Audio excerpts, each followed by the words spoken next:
Hello children, welcome back to the online class. So children, take out your EVS book.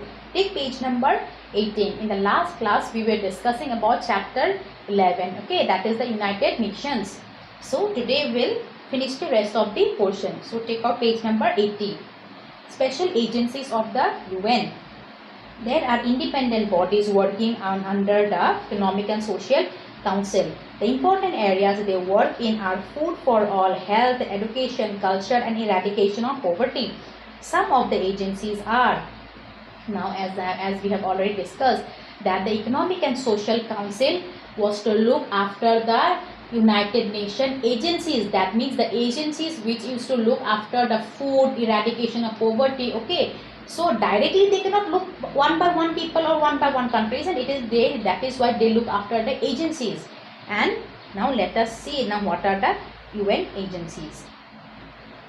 The United Nations International Children's Fund, which is known as UNICEF.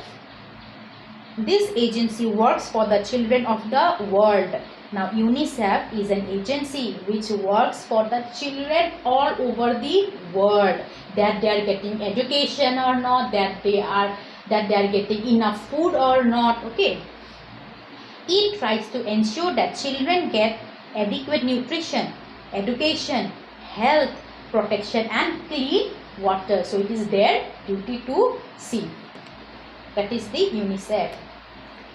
Now the Food and Agricultural Organization. Now that this agency, the agency which looks after the Food and Agricultural Organization, is called FAO.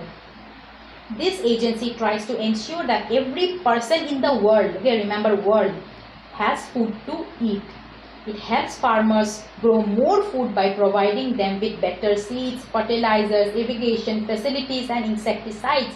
It also supplies food to people affected by famines, natural disasters and war. So it is the duty of the FAO to provide, to look after every person in the world, that they are getting better seeds or not, enough fertilizers or not, so that it can be well grown.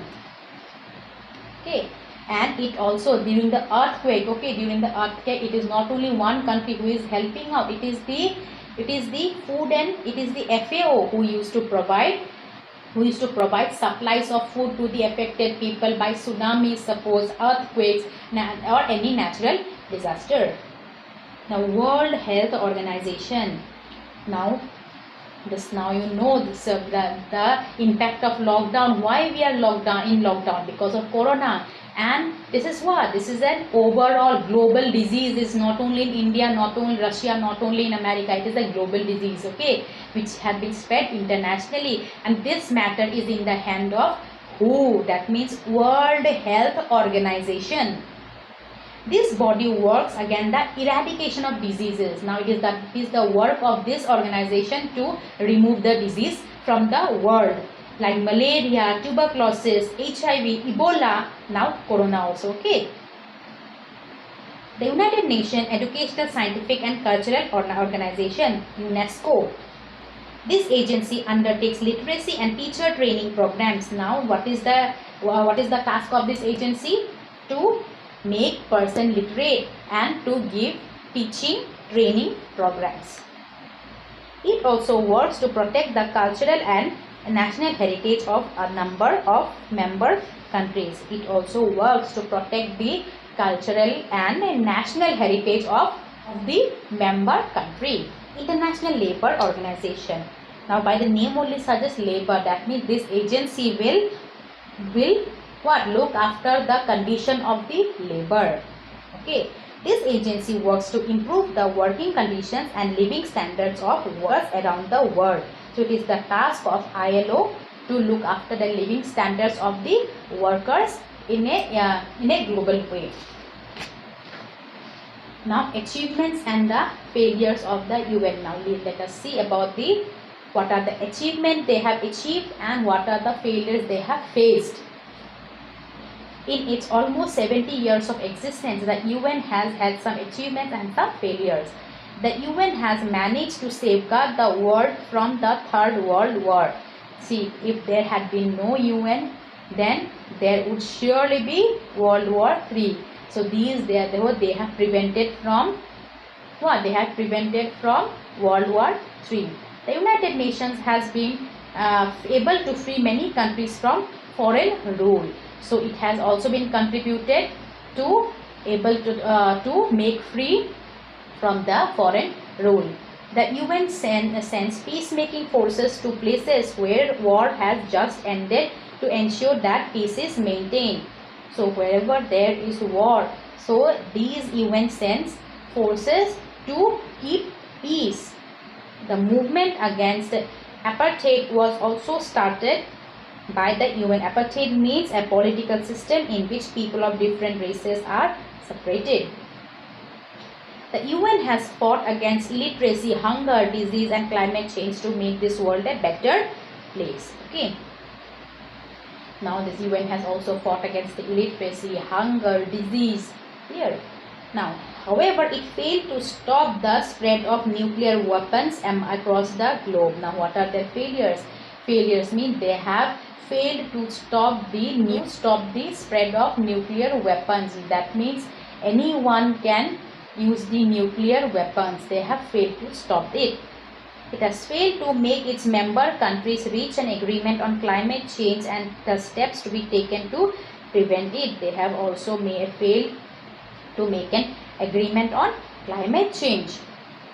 It could not stop the Iraq-American war. So there had been Iraq and American war, isn't it? The UN tried to prevent the American-Iraq war, but it failed. Now, what are the contributions made by India to the UN? Now, let us see what India had contributed to as a member. Okay, what India has contributed to the United Nations. India has been receiving constant help from the UN through its special agencies. At the same time, India takes part in all the projects of the special agencies of the UN. India has contributed a large number of troops to UN peacemaking missions. Indian peacemaking troops have worked in Egypt, Sri Lanka, Haiti and other places. India has been a member of the Security Council for 7 2-year terms. India also contributes money to the United Nations Fund. Now, what are the contribution of the India in the UN? They have sent large number of troops to the United Nations for peacemaking. Okay, who have sent their peacemaking troops in the Egypt, Sri Lanka, Haiti and other places. And India has also a member in the Security Council for 7 2-year term. India has also contributed money to the United Nations Fund. So we have seen about what are the achievements, failures and contributions. Okay, now we have come to the end of the chapter. So students, in the next class I shall give you the question answer, and we have come to the end of this first semester book. So read it thoroughly, student. Till then, thank you.